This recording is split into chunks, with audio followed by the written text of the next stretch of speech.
Bonjour à tous et à toutes.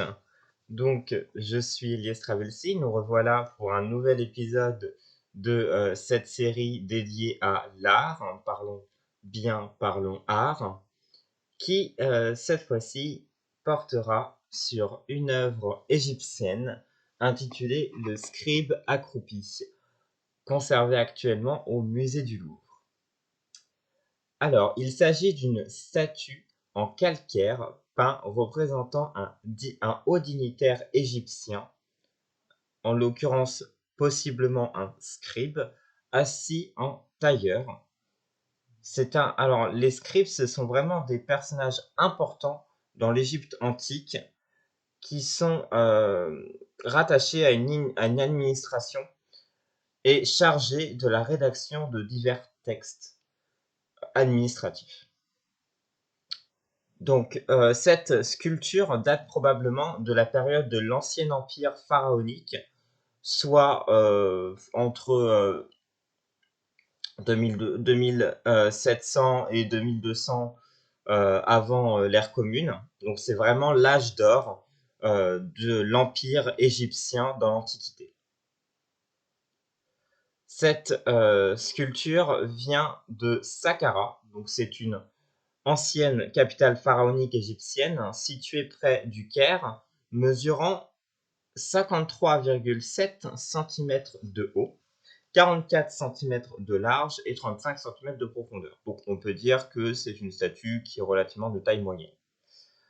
Elle a été retrouvée dans cette ancienne cité le 19 novembre 1850 par l'archéologue français Auguste Mariette dans une tombe située le long de l'allée des Sphinx du Sérapéum de Saqqara. Donc un Sérapéum, c'est tout simplement une nécropole, c'est-à-dire un ensemble de tombeaux consacrés au taureau sacré Apis.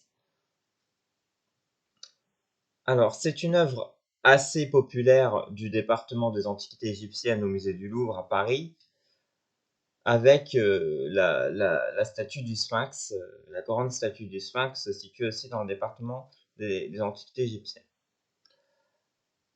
Alors, pour en revenir sur Auguste Mariette, alors, il s'agit du successeur de l'archéologue Champollion, qui faisait figure de l'archéologie égyptienne, une grande figure, au milieu du 19e siècle. Son corps fut d'ailleurs lui-même inhumé dans un sarcophage monumental dans les jardins du musée du Caire en Égypte en 1881. Alors, le Louvre acquiert cette œuvre dès 1854 à l'issue du partage des fouilles de Auguste Mariette à Saqqara. Le désert de Saqqara abrite d'ailleurs la toute première des grandes pyramides égyptiennes et l'une des plus importantes nécropoles de la civilisation égyptienne antique.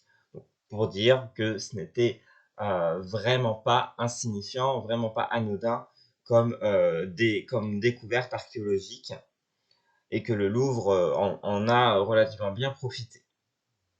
Dans ce contexte, qu'ont été retrouvées cette statue du scribe et un riche ensemble d'autres statues de l'Ancien Empire.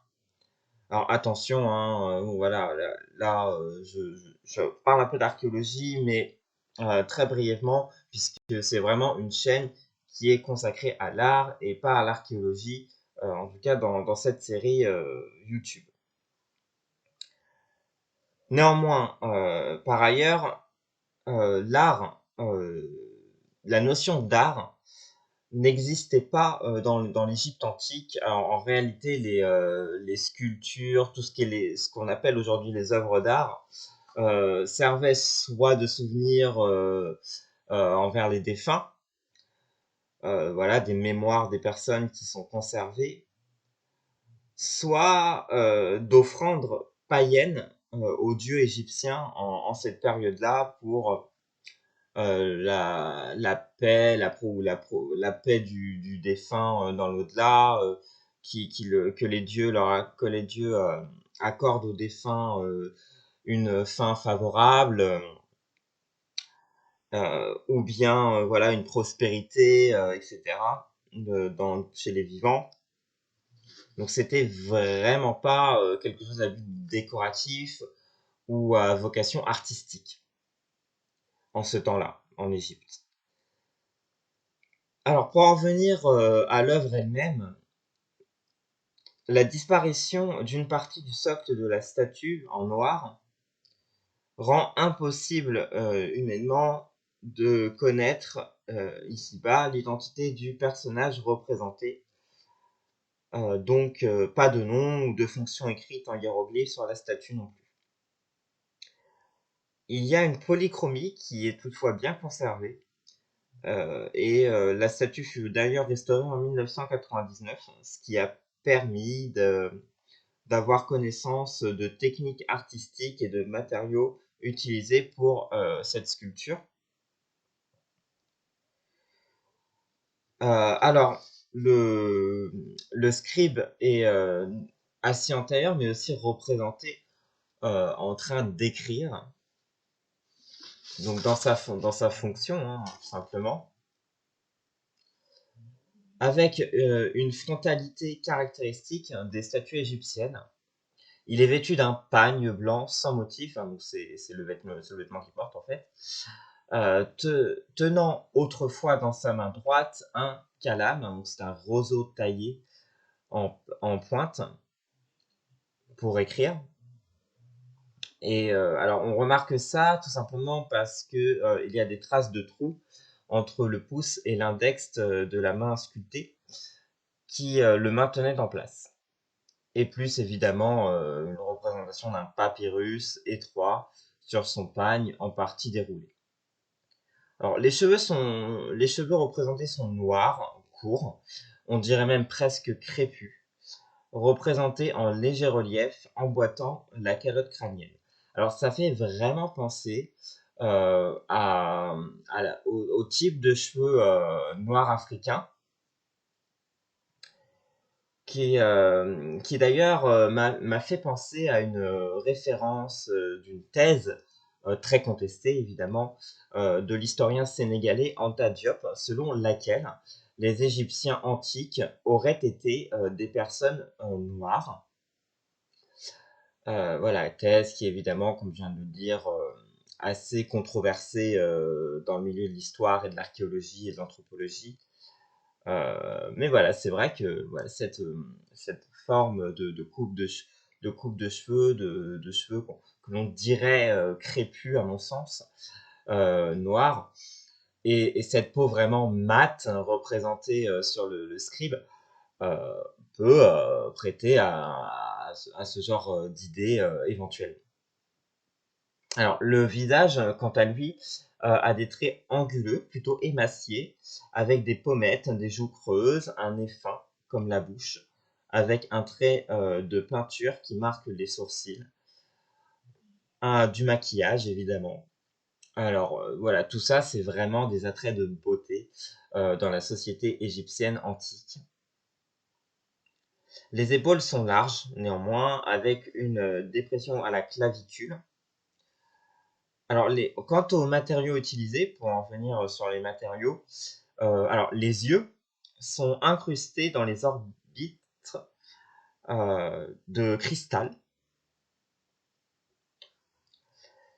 et il y a aussi utilisé pour la sculpture du bétume.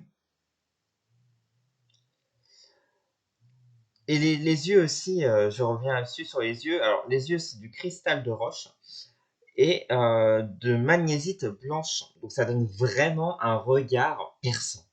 Voilà, un regard perçant. On dirait que, un peu comme le tableau de la Joconde, que la sculpture nous regarde droit devant nous, spectateurs.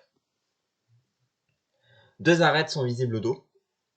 Bon, évidemment, on n'aura pas sur cette image-là, mais si jamais lorsque ce sera réouvert, et que vous vous rendez au musée du Louvre à Paris, vous pourrez voir de plus près ces deux arêtes au dos.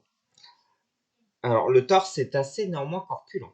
On remarque des bourrelets au ventre et aux hanches, une musculature qui est peu marquée, mais les mains sont sculptées avec une grande finesse, avec des doigts bien séparés les uns des autres.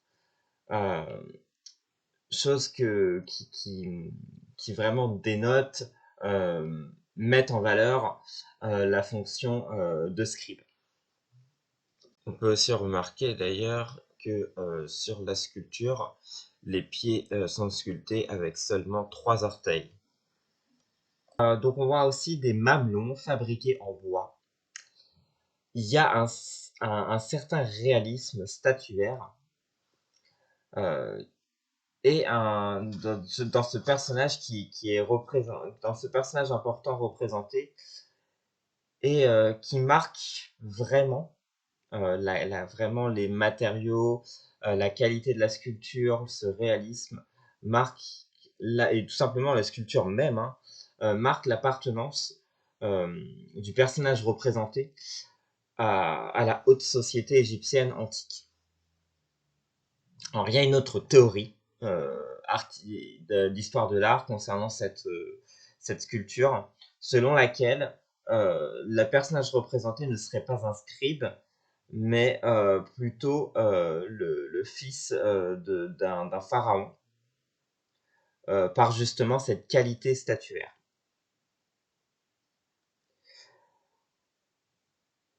Et d'ailleurs, il y a aussi un autre indice qui appuie cette théorie, c'est que quand elle a été retrouvée en 1850, elle a été retrouvée dans une chapelle de culte, dans une tombe à Saqqara, et fait du coup penser plutôt à à une statue cérémonielle, comme offrande païenne en faveur du jugement du défunt dans l'au-delà par les dieux égyptiens, selon la mythologie égyptienne. Alors, d'autres matériaux utilisés, on peut constater qu'il y a du cuivre, de la pierre, un alliage cuivreux, de l'albâtre et un autre métal utilisé. Alors, je n'ai pas abordé l'artiste en lui-même qui a sculpté cette œuvre, tout simplement parce qu'on n'en connaît pas le nom du sculpteur. Voilà, on ne connaît pas l'identité du sculpteur. Ça reste pour l'instant un mystère.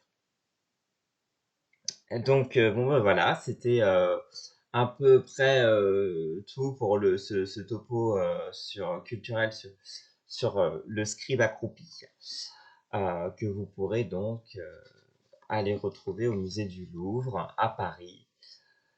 Et donc je vous remercie infiniment à tous et à toutes pour votre attention et vous dis à une prochaine fois dans une prochaine vidéo dédiée à l'art et une autre vidéo à venir sur le patrimoine. Voilà. Merci beaucoup. Au revoir. Bonne journée ou bonne soirée.